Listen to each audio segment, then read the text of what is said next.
Muito bem, nós estamos no meio de setembro e durante este mês nós propomos um tema para uma série de mensagens com o título Espiritualidade no Chão da Vida.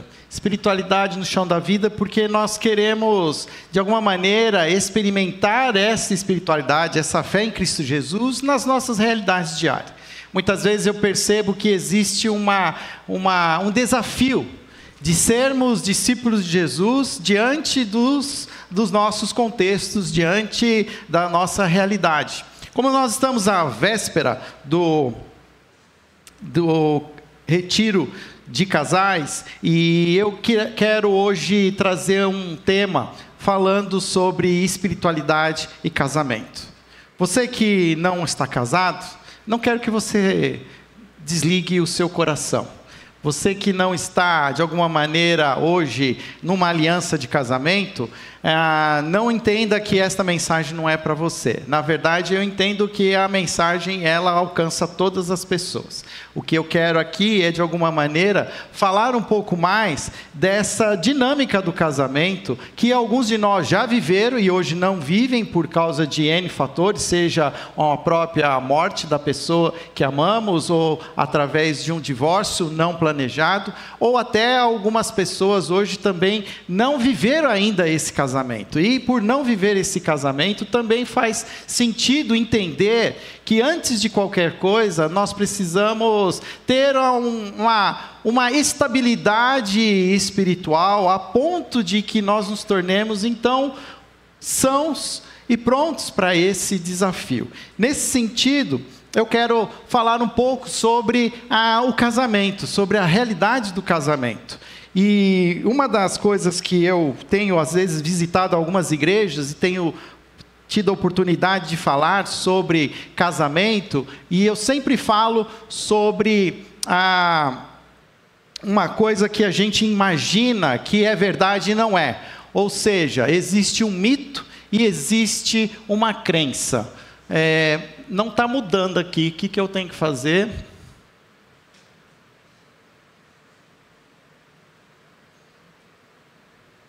Agora foi.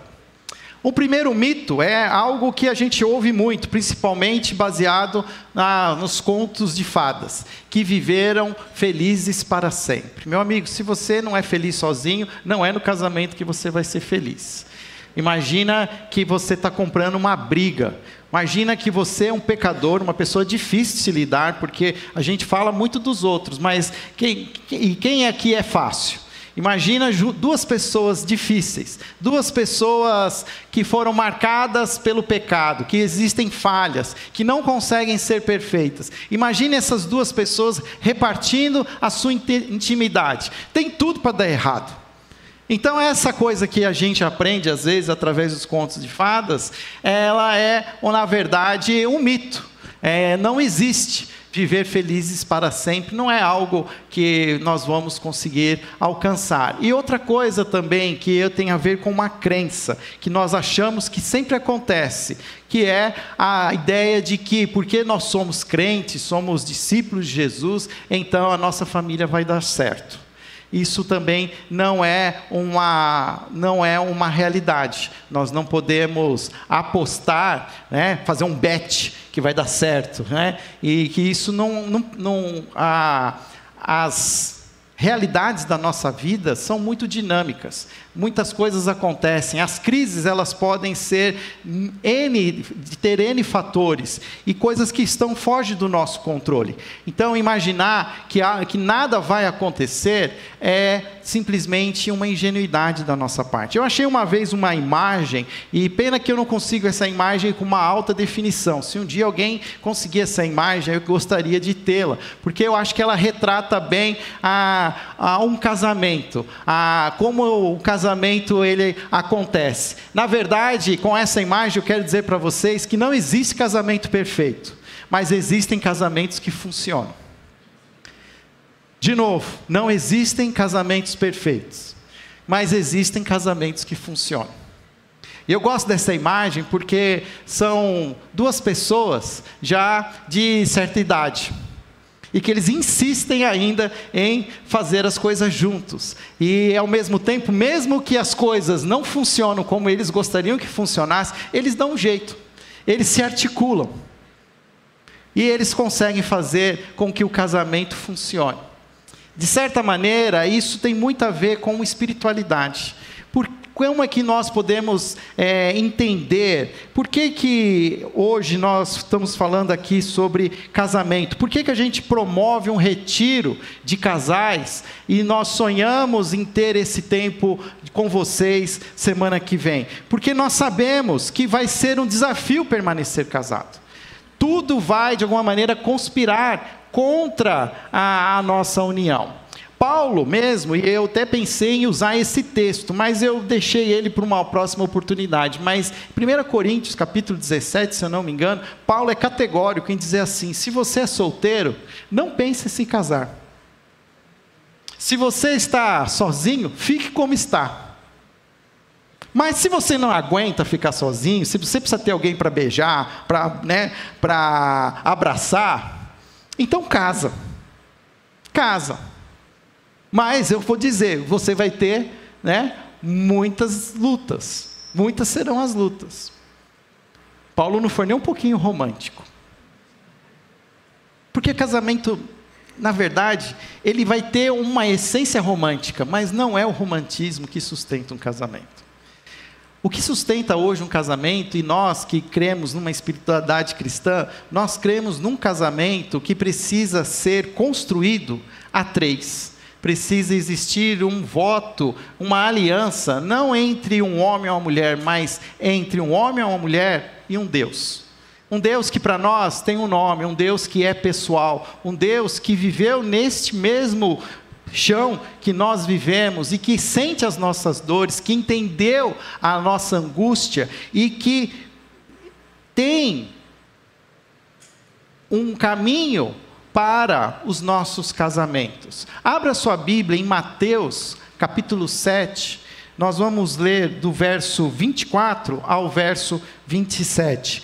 Mateus, capítulo 7, do verso 24 ao verso 27. É o final do Sermão do Monte. Jesus tem um grande discurso, um dos discursos mais conhecidos de Jesus, conhecido como Sermão da Montanha. Começa com as bem-aventuranças e termina exatamente com essa figura de linguagem que Jesus então fecha o seu sermão através do capítulo 7, o verso 24, que diz assim: portanto, ele está fazendo uma conclusão, concluindo: quem ouve estas minhas palavras e as pratica, é como um homem prudente, que construiu a sua casa sobre a rocha. Caiu a chuva, transbordaram os rios, sopraram os ventos, e deram contra aquela casa, e ela não caiu, porque tinha seus alicerces na rocha. Mas quem ouve estas minhas palavras e não as pratica, é como um insensato que construiu a sua casa sobre a areia. Caiu a chuva, transbordaram os rios, sopraram os ventos e deram contra aquela casa, e ela caiu, e foi grande a sua queda. O que Jesus está nos ensinando, e Ele está falando muito mais do que uma dinâmica de um casamento, Ele está falando sobre uma dinâmica da vida, Ele está falando sobre uma espiritualidade do chão da vida, que tudo aquilo que a gente faz, que tudo aquilo que a gente se propõe a ser, precisa ser feito debaixo de um contexto espiritual, onde exista essa prática, essa dinâmica que eu falei semana passada, quando eu falei de espiritualidade de Jesus, que fala de ação, mas fala de contemplação, que diz o seguinte, que nós temos essa necessidade de conexão com o místico, com o transcendental, e que nós precisamos ter essa conexão, que nós, na espiritualidade cristã, entendemos que tem um nome, se chama Jesus Cristo. Eu reconheço a minha incompetência, eu reconheço, e aqui eu quero falar a palavra pecado, porque se existe uma palavra que hoje não se prega mais, é pecado, e nós cremos que pecado é todo o erro que nós, todo erro, de não acertar o alvo, de transgredir, de ultrapassar os limites propostos, estabelecidos por Deus, e essa maneira que nós vivemos, nós nos arrependemos dessas nossas transgressões, desses nossos pecados, reconhecemos que nós somos incompetentes e que nós precisamos de um Salvador, e nós então clamamos a Jesus que Ele nos salve. E ao nos salvar, nós também queremos reconhecer que Jesus se torna o nosso Senhor. Nós não somos apenas salvos por Jesus, mas agora nós também nos colocamos debaixo do senhorio de Jesus. Por isso nós chamamos de Jesus de nosso Senhor e Salvador. Muitos gostam de Jesus o Salvador, porque Ele nos livra, dos perrengues. Mas dificilmente a gente se habitua com a realidade de que Jesus se torna o nosso Senhor. E ao se tornar o nosso Senhor, é Ele quem manda. É Ele quem diz o que deve ser feito. É Ele quem manda prender e soltar, como diz lá fora. E nós agora obedecemos. Então, quando nós vamos para uma realidade, seja qual for, e aqui eu quero ilustrar a realidade do casamento. O casamento, a dinâmica do casamento que funciona, é uma dinâmica em que o senhorio de Cristo é estabelecido entre uma união entre um homem e uma mulher. E isso fica claro em outros textos, daqui a pouco eu vou apresentar. Mas Salmo 127, versículo 1 diz assim, que se o Senhor não edificar a casa, em vão trabalham os que a edificam. É o que está, na verdade, é o que a gente acabou de ler nesse texto de Mateus. Que não basta somente escutar, é preciso praticar, porque o texto está dizendo o quê? Que aquele que ouve as palavras e as pratica, é como uma pessoa prudente. De manhã, às 9 horas, nós falamos sobre a parábola das 10 virgens. 10 moças que estavam esperando o noivo. 5 delas eram prudentes, tinham uma reserva a mais de óleo. 5 delas, o texto chama de insensatas. Elas pensaram assim, o que a gente tem vai dar. E se não der, a gente improvisa. E eu terminei a mensagem com uma frase que saiu na hora de que com Jesus não existe improviso. Com Jesus existe compromisso. Exige da nossa parte um compromisso. Muitas vezes eu tenho falado com alguns casais, e eu tenho acompanhado muitos casais hoje em dificuldade de se manter em união. E eu reconheço que se eu fosse no lugar deles, eu estivesse no lugar deles, talvez eu também estaria na mesma aflição e no mesmo desespero, a ponto de realmente não querer mais ficar junto com a pessoa com a qual eu me casei. Mas eu creio que quando nós nos casamos, e quem casou dentro de um contexto cristão, de fato, de uma verdadeira espiritualidade, casou-se também com Jesus, submeteu-se também a Jesus. E Jesus não quer que nós rompemos os nossos compromissos com Ele. E se eu creio que Jesus é Deus, eu tenho que crer que Jesus vai suprir e vai me ajudar e eu vou colocar aqui, sobreviver a esse casamento. Quem estava aqui à noite, na semana passada, nós falamos sobre o repartir dos 5 pães e os 2 peixinhos. A gente pode olhar para o nosso casamento e falar assim, isso aqui não dá para nada. Isso aqui eu aguento mais 6 meses. Isso aqui vai dar até meus filhos ficarem mais velhos, quando eles saírem de casa, não tenho mais casamento. Mas quando eu falo que precisa de contemplação, é que eu preciso pegar o que eu tenho e colocar diante de Jesus, olhar para os céus e dizer, eu não consigo, mas Jesus, o Senhor consegue. Eu não aguento, mas o Senhor aguenta. E eu, pela fé, eu pego isso de volta. E eu vou viver a vida mais um tempo. E eu vou, pela fé, entender que aquilo vai se multiplicar e vai dar conta daquilo que eu acho que não dá conta. Quando a gente propõe um retiro para o próximo final de semana, nós estamos propondo exatamente isso. Um tempo de contemplação. Não quer dizer que quem está lá está todo mundo feliz, que está todo mundo bem. mas que são pessoas que estão entendendo que precisam fortalecer a sua união com Cristo. Quando você vem na igreja, você está fortalecendo a sua união com Cristo. Você está passando por um tempo de contemplação. Os próximos 6 dias é ação. É, muitas vezes, uma loucura. Dinâmicas que acontecem que nós não temos ideia do que podem acontecer. Mas a gente precisa criar contextos de contemplação. Porque se nós não colocarmos Jesus na nossa... Obrigado. No nosso casamento, nós não vamos dar conta.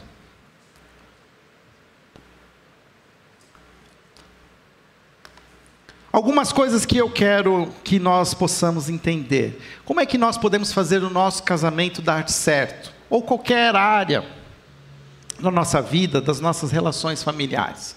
Uma parte importante. Cada um precisa cumprir o seu papel. O que significa isso? Que somos chamados por Deus e temos um chamado especial. Envolve as nossas emoções, envolve a nossa personalidade, envolve o nosso contexto histórico, as nossas famílias. E nós precisamos entender quem nós somos em Cristo Jesus. E nós vivemos esse papel que nós entendemos em Cristo. Jesus, no seu ministério, muitas vezes ele saía, ele dava um perdido. Ele sumia às vezes de madrugada, quando todos estavam dormindo, porque ele ia ter contato com o seu Pai. E nesse contato com o seu Pai, em contemplação, ele se fortalecia, ele ouvia do Pai: você é meu filho amado, a quem eu tenho grande alegria. E ele então se enchia de força e seguia em frente, porque qual era o caminho de Jesus na terra? Qual era o seu destino? A cruz. Se tinha alguém que queria desistir do seu chamado, era o próprio Cristo. E em momentos de aflição, ele buscava a presença de Deus, e ele falava assim, e Deus falava para ele: você é meu filho amado, eu sei o que você está vivendo, mas continua, faz o que eu te falei, e eu estou com você. E a gente sabe o final da história. Jesus sim passou pela cruz, mas no 3º dia ele ressuscitou, e ele está vivo. E porque ele está vivo, as nossas vidas também podem ser vidas bem vividas, e não vidas de pessoas semi-mortas, casamentos semi-mortos. É possível ter vida, mas para isso nós precisamos cumprir o nosso papel. Muitas vezes acontece, e eu vejo de fato, é muito fácil a gente olhar para o outro, esperando que o outro faça o seu papel. Nós sempre estamos na expectativa de que o outro cumpra o seu papel, que o meu cônjuge, o meu filho, seja quem for, cumpra o seu papel. E às vezes eu converso com as pessoas e as suas justificativas, muitas vezes falam assim: o outro, é ele, é ela, não dá, não consegue, não faz, já combinamos. Mas não é assim que funciona. Eu quero dizer para você que ninguém dá conta de si mesmo, quanto mais dá conta do outro. E nós precisamos entender, porque, de novo, o casamento precisa ser vivido dentro de um contexto de fé, de uma espiritualidade, que eu vou fazer a minha parte, e eu vou colocar na mão do Senhor aquilo que não é o meu papel, e que eu não sou capaz de fazer, e que eu não sou capaz de mudar. Nesse sentido, só para que você entenda, Efésios capítulo 5, é um texto que nós gostamos do miolo, nós gostamos lá dos deveres, homens, nós gostamos de ouvir lá que Paulo fala: mulheres, sejam submissas aos seus maridos. E as mulheres gostam de olhar lá e dizer assim: homens, amem a sua mulher como Cristo amou a igreja, morram por mim.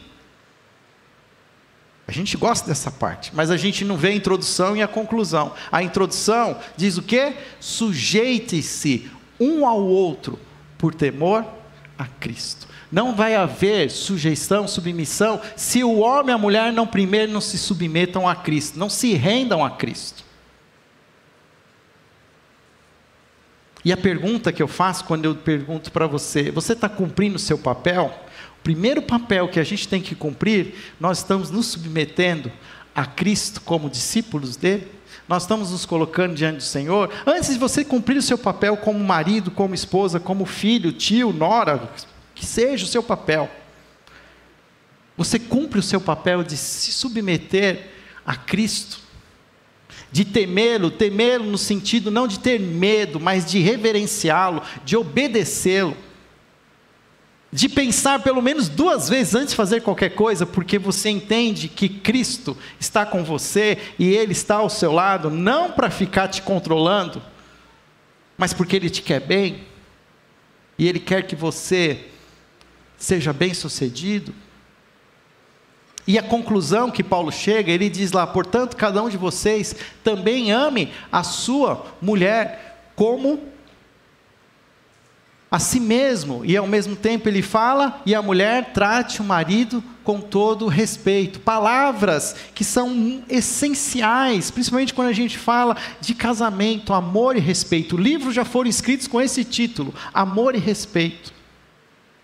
Porque nos papéis em que são cumpridos dentro do casamento, você já deve ter percebido que o homem e a mulher são muito diferentes.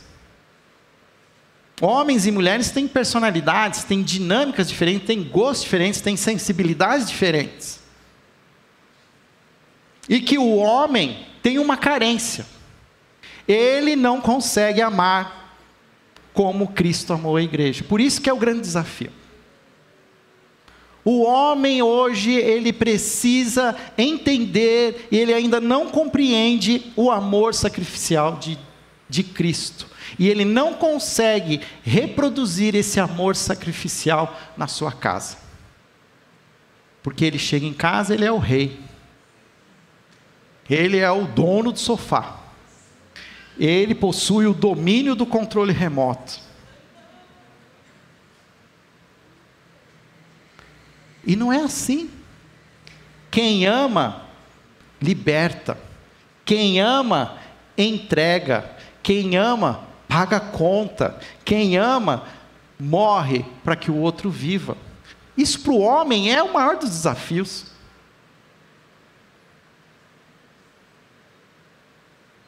Casais, tenham filhos. E homens, conheçam a vida selvagem.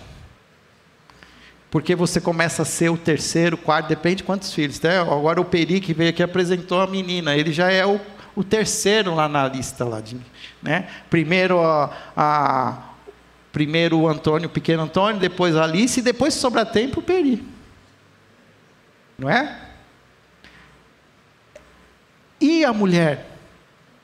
Qual é a grande deficiência da mulher? É expressar respeito para o homem. Porque a mulher ama. A mulher se sacrifica. Se o homem não faz, ela faz. Se o homem não paga, a mulher paga. Se o homem não trabalha, a mulher trabalha. Se o homem não fala, ela fala. Mas ela fala mais. Porque daí ela fala, inclusive, o que não devia falar. Ela fala assim: você não presta, você não faz, você não sabe. Será que eu vou ter que chamar, né, o seu pai? Olha, já pensou? Que falta de... Vou ter que chamar...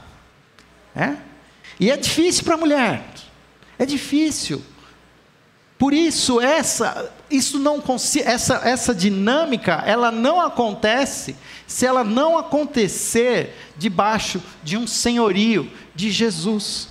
Porque se não existe esse ciclo de amor e respeito, a coisa começa a ficar, instável e pode quebrar.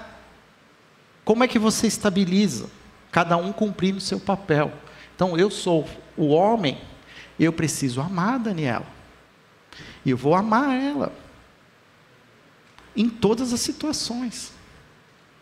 Eu e a Daniela, a gente tem opiniões diferentes sobre o local de estacionar. É impressionante. Pode ir em qualquer lugar. Onde eu quero estacionar, nunca é o lugar onde ela quer estacionar. Mas eu amo a Dani. E ela fala assim para mim: onde você vai estacionar? Eu falo: onde você quer que eu estacione, meu amor? Ali, parece que tem uma sombra. Bom, vamos por ali onde tem a sombra.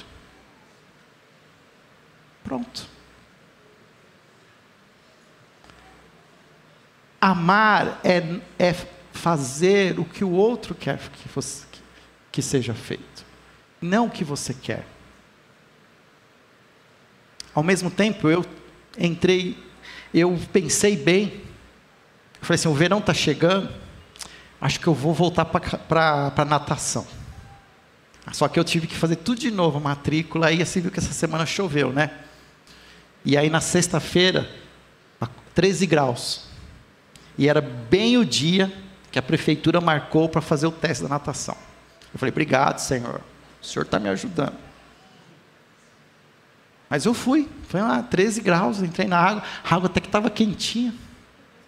Aí eu liguei para a Dani falou, Dani, e aí, deu certo? Eu falei, Dani, deu certo. Até o professor falou que se quiser ter uma turma. Ela falou assim, que bom, eu orei por você, eu estou orgulhoso de você, porque isso, olha, salvou meu dia. Eu vinha para a igreja aqui, recebi um monte de má notícia, mas isso não mexeu comigo, porque a Daniela falou assim para mim, eu tenho orgulho de você.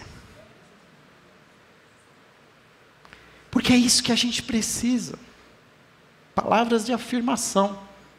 Porque todo homem é um grande inseguro, é um grande bananão. Mas que tem alguém que está do lado dele, que aposta nele.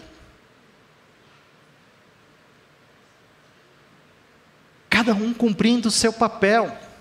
Entendendo que o normal é o normal de Deus.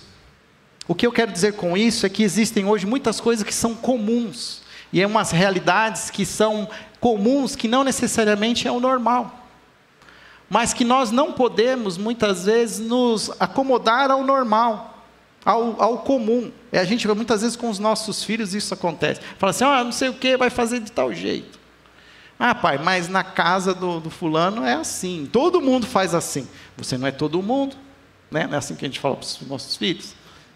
Mas por que eu falo que o normal é o normal de Deus? Porque nós vamos buscar as normas, as leis, os preceitos, os mandamentos no texto bíblico.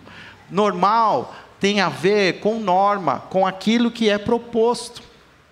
E nós vamos nos esforçar para isso. E nós não podemos simplesmente nos justificar porque todo mundo faz diferente. Porque é comum. Não necessariamente o comum é o que Deus deseja, mas o normal. Mesmo que seja mais difícil. E aqui eu entendo que, quando nós estamos falando de casamento, eu entendo que, de novo, não existem casamentos perfeitos, mas existem casamentos que funcionam. E que, de alguma maneira, eles têm lá a sua dinâmica, em que o homem e a mulher, com as suas dificuldades, eles se superam, e eles, como companheiros, eles ajudam ao outro, e às vezes vai acontecer que os dois estão no mercado de trabalho, os dois estão trabalhando, os dois precisam trabalhar, e os dois precisam cuidar dos filhos, os dois precisam fazer as coisas, e eles acham a dinâmica certa, e às vezes tem um momento também que o homem está fora do mercado de trabalho, e a mulher está dentro do mercado de trabalho, mas eles se ajustam. E que a gente também não pode achar que existe somente um paradigma. Não. É fato que a nossa sociedade evoluiu. É fato que hoje as dinâmicas sociais são diferentes. A gente se adapta, mas buscando o normal, buscando a palavra, buscando refletir o amor. Local onde as ofensas devem ser perdoadas. O que significa isso? Significa, se você não sabe, que o perdão sustenta o universo. O que significa isso? Que se Deus não decidisse nos perdoar, Ele já teria nos pulverizado, porque o salário do pecado é... Mas se a gente está aqui vivo hoje, sentindo o ar passar pelos nossos pulmões, é porque Deus, pela manhã, renovou a sua misericórdia e a sua graça, e diz, mais uma chance, mais um dia. E de novo, naquela relação que a gente tem entre um homem e uma mulher e Jesus, se nós entendemos que Jesus está nos dando mais uma chance, que é um novo dia, por que eu não vou dar mais uma chance? Por que eu não vou perdoar? E aqui a ideia das ofensas, eu falo ofensas, porque ofensas precisam ser perdoadas, porque se nós não trabalharmos o perdão, a gente vai querer buscar vingança, retaliação. Eu lembro de conversar com um casal que um homem, ele foi um aprontão. E quando ele caiu em si, ele voltou para casa, pediu perdão. A mulher disse que perdoou. Mas no dia seguinte transformou a vida desse homem num inferno. Você pensa, e o perdão? Eu não estou dizendo que é uma coisa fácil, mas a gente precisa entender que o perdão faz parte de um casamento. Que nós vamos falhar, mas que o perdão, ele precisa ser algo que precisa acontecer mesmo, e se for difícil, que se peçam ajuda. Porque sem o perdão, não se pode, inclusive, exercer a justiça. Porque até que não existam ofensas perdoadas, ainda vai existir sentimentos de vingança e de retaliação. E muitas vezes eu quero aqui dizer que o perdão vai ser muito difícil. Vai precisar de ajuda. Vai precisar de tempo, de paciência. Mas que é possível. Senão Deus não tinha dito que nós deveríamos perdoar uns aos outros. Outra parte importante é ficar em paz com a sua história. O que significa isso? Que nós somos produtos do passado, mas nós não precisamos ser prisioneiros dele. O que eu quero dizer com isso? Quero dizer que às vezes tem casamentos que por N motivos, há uma ruptura. Só que as pessoas, elas continuam carregando o passado e algumas histórias que elas não trataram e elas não resolveram. E não significa que um outro casamento vai resolver. Ou seja, casamento não resolve o problema de ninguém. Se você casou fugindo de um problema, saiba que você continua, não só com o problema que você tinha, mas você ganhou um outro problema. Por isso, que quando Paulo fala assim, é melhor não casar, é porque assim, a gente tem tanto problema, a gente tem tanto trauma, tantas angústias, cicatrizes, que é melhor você só ficar com elas. Porque você vai se juntar com alguém com outro também, com trauma, com sequelas, transtornos psicóticos. Verdade ou mentira? Então, às vezes, eu falo isso para os mais jovens. Vem o jovem assim, desanimado com o namoro, eu falo assim, termina. Se você veio aqui para mim e fala, não, dá mais dá mais uma semana, eu já sou categórico, falo, não termina. Porque um dia alguém falou para mim assim, namoro tem que ser bênção. Se no namoro já está dando confusão, já volta para casa chateado, já fica frustrado, então não insiste, porque não vai melhorar. Porque a gente precisa entrar numa união equilibrado, precisa estar restaurado, precisa já ter olhado para trás e olhado ali na nossa vida, onde a gente tem traumas e resolver, porque não é o outro que vai resolver os meus traumas. E às vezes vai potencializar, porque toda intimidade gera atrito, gera conflito. E se eu não estou em paz comigo mesmo, não é outra pessoa que vai me trazer paz. Então, eu falo principalmente para você que é solteiro. Não necessariamente, eu acho que até eu estava conversando isso com o pastor Rodrigo. Nós somos influenciados pelo nosso contexto e que todo mundo tem que casar. Será? Eu creio que alguns são chamados ao casamento, mas eu também creio que alguns não são chamados para o casamento. Só que a nossa sociedade espera que todo mundo case. Aí a gente tem filho pequeno, Aí começa a perguntar assim, tem namoradinha na escola? Né? E aí os nossos filhos crescem, está namorando? Eu recebo essa pergunta assim, né? Seus filhos estão namorando? Quantos anos tem? Eu falo, estão namorando? Aí quando você está namorando, a pessoa fala, vai para casar quando? Porque existe uma expectativa da sociedade. Só que a sociedade mesmo, ela é tão, como é que eu falo? Assim, puxa, fugiu a palavra.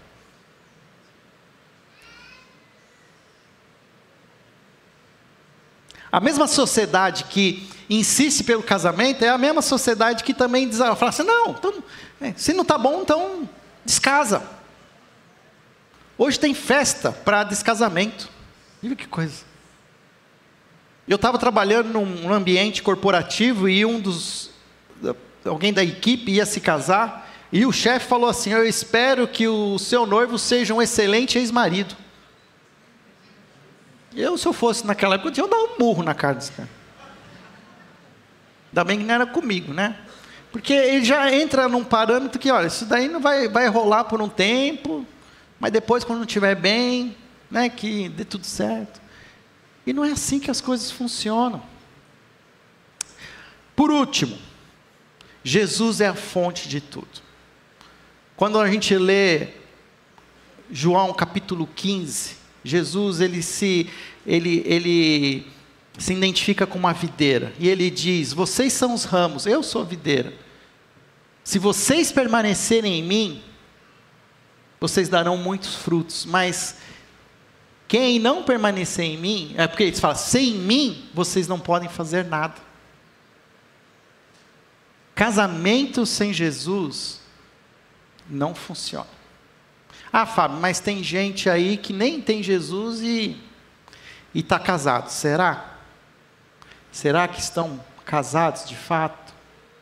Será que existe uma vida de aparência, já um acordo, cada um no seu quadrado? E eu também creio que tem alguns casamentos que até são casamentos genuínos. Porque eu creio que casamentos genuínos, muitas vezes eles acontecem sem a pessoa saber, porque elas temem a Deus. Porque o texto diz lá, sujeitavos um ao outro no temor a Cristo. E Provérbios fala, o temor do Senhor é o princípio da sabedoria. E para mim hoje, uma das grandes deficiências da nossa sociedade, principalmente ocidental, é a falta de temor a Deus. E eu falo Deus até de uma maneira genérica, porque para nós Deus tem um nome, Ele se chama Jesus. Mas tem pessoas que ainda mesmo genericamente temem a Deus, e porque temem a Deus, se mantêm ainda numa união. Mas a gente vê uma geração mais nova que não quer saber de nada, a gente não precisa nem contar as histórias. Sujeitai-vos uns aos outros, no temor a Cristo. Busquem a fonte em Jesus. E eu queria terminar com uma história que eu li pouco tempo atrás. E diz assim: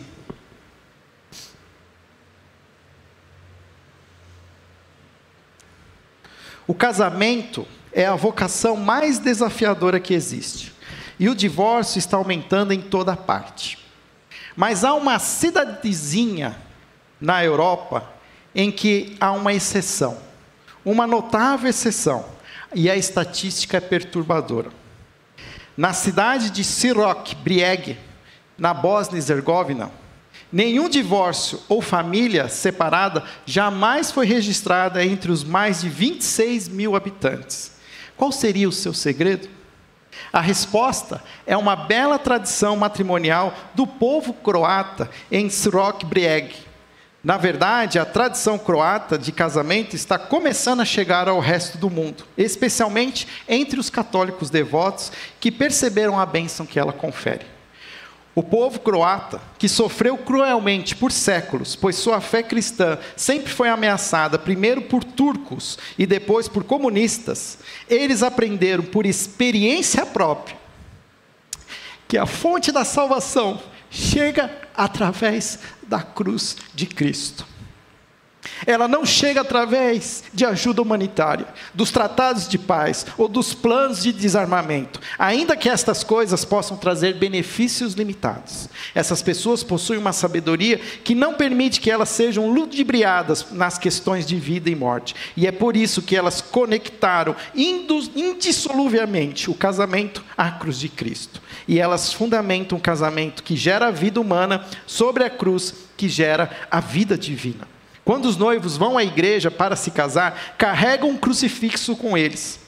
O padre abençoa o crucifixo, em vez de dizer que os noivos encontraram o parceiro ideal para quem dividirão as suas vidas, ele diz: vocês encontraram a sua cruz.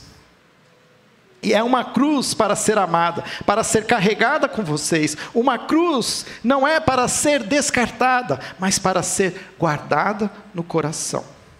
Quando o casal faz os votos matrimoniais, a noiva coloca a sua mão direita sobre o crucifixo e o noivo coloca a sua mão direita por cima da dela. Eles são unidos entre si e unidos à cruz. O padre cobre a mão com a estola enquanto eles fazem as suas promessas de amar um ao outro, na alegria e na tristeza, proclamando fielmente os seus votos de acordo com os ritos da igreja. Depois, os dois beijam primeiro a cruz, e não um ao outro. Se um abandonar o outro, ele abandona Cristo na cruz, e eles perdem Jesus. Após a cerimônia, os recém-casados atravessam a porta para a casa para entronizar aquele mesmo crucifixo num lugar de honra, e ele se torna o ponto de referência em suas vidas e o local de oração da família. O jovem casal crê firmemente que a família nasce da cruz. É uma tradição católica. Tem um símbolo, mas expressa uma essência, que nós precisamos incluir Cristo nos nossos casamentos. E incluir Cristo significa que vai existir sacrifício, que vai existir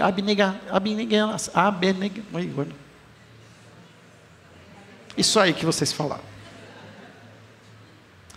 Vai existir fazer coisas que às vezes eu não tenho vontade de fazer, mas porque eu me comprometi com a cruz de Cristo. E se nós pensarmos no Evangelho, aquela cruz que Jesus levou até o Gólgota, nunca foi de Jesus, aquela cruz sempre foi minha, aquela cruz era sua. E que nós precisamos, como Jesus mesmo disse, negar-se a si mesmo, tomar a nossa cruz e seguir. O casamento não vai trazer felicidade para ninguém.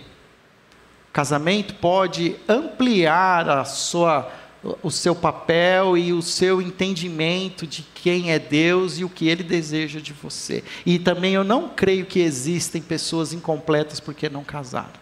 Essa história que o Fábio Júnior ensinou para nós, que existe a metade da laranja, isso é mentira. Ninguém aqui foi feito metade. Todo mundo aqui é inteiro. Para viver a vida cristã, eu já tenho tudo que eu preciso, eu não preciso de mais alguém. E se eu não estou bem com Cristo, não busque uma união com outra pessoa, porque não vai funcionar. Mas se você se entendeu maduro, já resolveu a sua história, o seu passado foi resolvido, e você quer encarar, vá em frente, vai ser difícil, mas com Jesus será possível. Há bênçãos, há filhos. Casamento, os filhos, eles demandam demais, mas só quem tem filho sabe da bênção que é, e o que eles promovem, e de como eles alegram o nosso coração. Não é à toa que Jesus escolheu, e Deus escolheu, chamar a igreja de família. Não é à toa que Jesus escolheu chamar a sua igreja de noivo. Porque Ele entende que sim, existe algo especial nessa união. Mas que nós, manchados e marcados pelo pecado, teremos muita dificuldade, se não deixarmos Jesus ser o Senhor da nossa união. Aqueles que vão estar conosco na semana que vem, eu espero que possam buscar de todo o coração esse tempo de contemplação. de ouvir a voz de Jesus, entregar a Jesus aquilo que hoje você não é capaz, e receber de volta, e confiar que aquilo que você tem é suficiente para seguir em frente. Se você está em dúvida, ainda tem lugar para você. E se você está aqui hoje e você não faz parte desse contexto, você não faz parte de um contexto de casamento, eu quero aqui também dar uma palavra para você. Tenho orado por você. Tenho orado por cada um que hoje não está envolvido dentro de um contexto de casamento. Seja por causa de um divórcio, seja por um estado de viuvez, seja até por uma outra situação qualquer. Tenho me incomodado.